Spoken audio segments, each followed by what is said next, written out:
चैत्र नवरात्रि कब से शुरू है? 29 या 30 मार्च। पूजा विधि, कलश स्थापना का शुभ मुहूर्त क्या है? नमस्कार दोस्तों, जय माता दी। माता रानी की कृपा आप सभी पर सदैव बनी रहे। प्रिय दोस्तों, आज के इस वीडियो में हम आपको चैत्र नवरात्रि 2025 से जुड़ी सभी महत्वपूर्ण जानकारी के बारे में बताएंगे। इस बार नवरात्रि कितने दिनों की होगी? अष्टमी और नवमी तिथि कब रहेगी? कलश स्थापना का शुभ मुहूर्त क्या होगा? और इसके अलावा हम आपको बताएंगे कलश स्थापना की आसान विधि, जिसे अपनाकर आप मां दुर्गा की कृपा प्राप्त कर सकते हैं।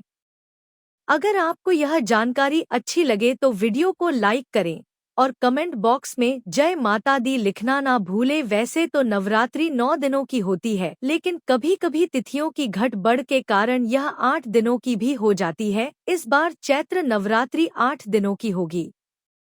ऐसे में यह जानना जरूरी है कि अष्टमी और नवमी एक ही दिन मनाई जाएगी या अलग अलग। इसके अलावा इस वर्ष माता का हाथी पर आगमन और प्रस्थान होने वाला है, जो बेहद शुभ माना जाता है। हाथी पर माता का आगमन वर्षा और सुख समृद्धि का संकेत देता है। चैत्र मास का आरंभ फाल्गुन मास के समापन के बाद होता है और इसी के साथ हिंदू नव वर्ष की शुरुआत होती है।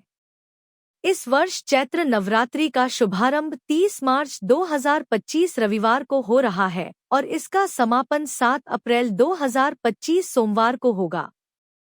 नवरात्रि के इन पवन 9 दिनों में मां दुर्गा के 9 स्वरूपों की पूजा की जाती है, जिससे जीवन में सुख, शांति और समृद्धि आती है। कलश स्थापना का महत्व और शुभ मुहूर्त।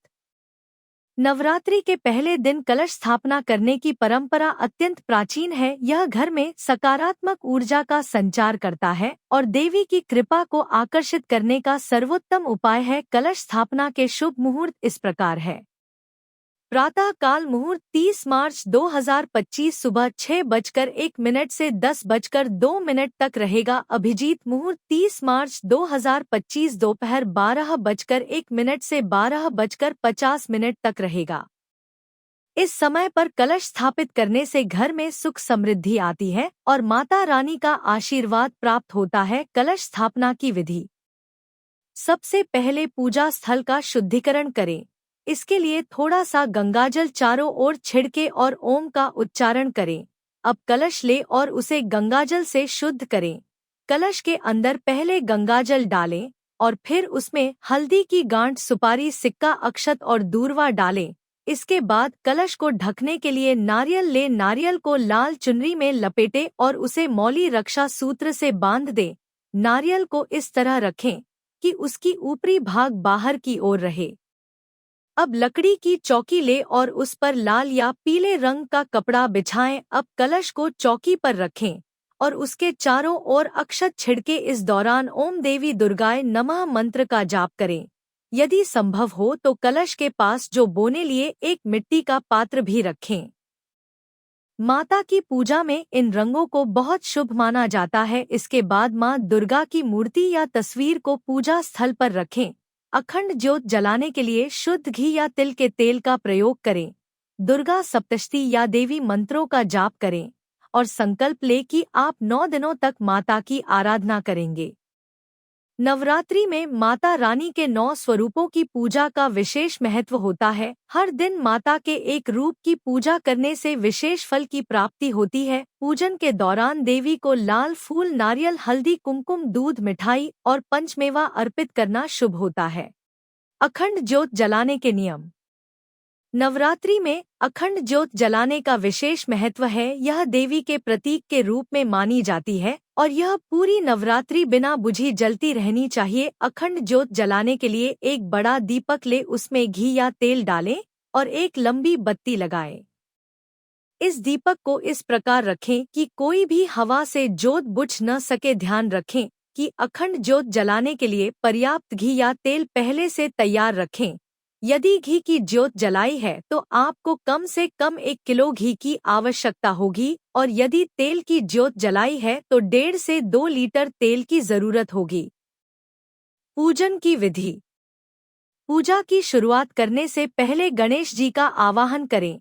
क्योंकि कोई भी शुभ कार्य बिना गणपति वंदना के पूर्ण नहीं होता। गणेश जी को अक्षत, सुपारी, फूल और लड्डू अर्पित करें और ओम गण गणपतये नमः मंत्र का जाप करें। अब माता की मूर्ति या तस्वीर को स्थापित करें। माता के आसन के लिए अक्षत रखें और फिर उनकी तस्वीर को वहां स्थापित करें। इसके बाद माता की श्रृंगार सामग्री अर्पित करें और धूप दीप जलाकर आरती करें। नवरात्रि के दौरान व्रत और नियम। नवरात्रि में कुछ विशेष नियमों का पालन करना चाहिए। एक, सात्विक भोजन करें और मांसाहार, लहसुन, प्याज से परहेज करें। 2, ब्रह्मचर्य का पालन करें और किसी को अपशब्द ना कहे। 3, दिन में 2 बार माता की आरती करें और दुर्गा सप्तशती का पाठ करें। 4, अगर व्रत कर रहे हैं तो केवल फलाहार करें या एक बार सात्विक भोजन ग्रहण करें। 5, व्रत के दौरान किसी भी प्रकार के नशे से दूर रहे। अष्टमी और नवमी पूजन। अष्टमी और नवमी के दिन कन्या पूजन का विशेष महत्व होता है। माता रानी को प्रसन्न करने के लिए 9 कन्याओं को भोजन कराना और उन्हें दक्षिणा देना अति शुभ माना जाता है। 1, कन्याओं को आमंत्रित करें और उनके पैर धोकर उनका स्वागत करें। 2, उन्हें हलवा, पूरी और चने का प्रसाद अर्पित करें। 3, माथे पर कुमकुम लगाकर उन्हें आशीर्वाद दें। 4, उन्हें लाल चुनरी और दक्षिणा भेंट करें। कलश विसर्जन और व्रत समापन। नवरात्रि के अंतिम दिन कलश का विसर्जन किया जाता है। पूजा समाप्त होने के बाद कलश को किसी पवित्र नदी या किसी वृक्ष के पास विसर्जित करें। माता की मूर्ति को भी गंगाजल से स्नान कराकर सम्मानपूर्वक विसर्जित करें। व्रत समापन के दिन भंडारे का आयोजन करें और जरूरतमंदों को दान दें। ऐसा करने से माता रानी की कृपा सदैव बनी रहती है। नवरात्रि का यह पर्व हमें आध्यात्मिकता, शक्ति और सकारात्मकता का संदेश देता है। इन 9 दिनों में जो भी व्यक्ति सच्चे मन से मां दुर्गा की पूजा करता है उसकी सभी मनोकामनाएं पूर्ण होती है। माता की कृपा से जीवन में सुख, शांति और समृद्धि का संचार होता है। यह तमाम जानकारी जन रुचि को ध्यान में रख कर दी जा रही है। ज्योतिष और धर्म के उपाय और सलाहों को अपनी आस्था और विश्वास पर आजमाएं। वीडियो का उद्देश्य मात्र आपको बेहतर सलाह देना है। इस संदर्भ में हम किसी प्रकार का कोई दावा नहीं करते हैं। अगर आपको यह जानकारी उपयोगी लगी हो तो वीडियो को लाइक करें, कमेंट बॉक्स में जय माता दी अवश्य लिखें और चैनल को सब्सक्राइब करना ना भूलें। माता रानी का आशीर्वाद सदा आप पर बना रहे। जय माता दी।